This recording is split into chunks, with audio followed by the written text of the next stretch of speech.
With the holidays coming up and some big meals being made, many are wondering how much of a bite inflation will have on those family celebrations. Stefan Reels is here now after researching how prices are looking for this Thanksgiving holiday. What'd you find out, Stefan?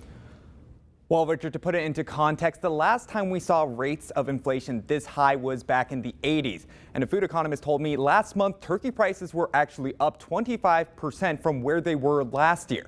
And with these prices likely to stick around through the holidays, people are looking for the best way to approach Thanksgiving dinner.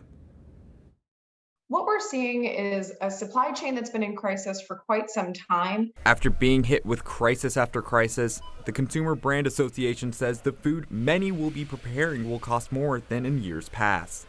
From things like droughts, from extreme weather, to the war happening in Ukraine, to the avian flu. We've had just so many different issues that have made it near impossible for the supply chain to catch up from the pandemic, which was that initial major shock to the system.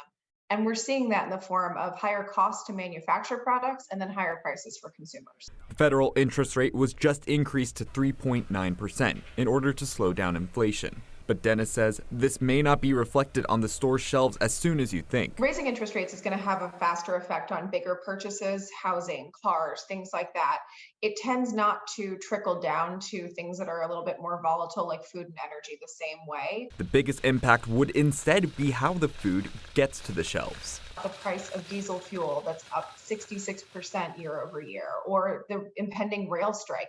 That's going to have a massive impact not only on the cost of manufacturing goods, but also on the availability. Dennis says the best thing to do is to do your best to avoid buying your Thanksgiving sides in bulk to avoid driving up demand even more.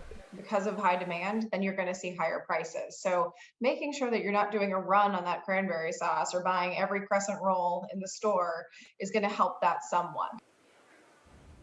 Now, when I spoke with a food economist, they said another good thing to do is to start buying your Thanksgiving sides now. Give yourself plenty of time to price shop and figure out your options if high prices or low availability is the issue.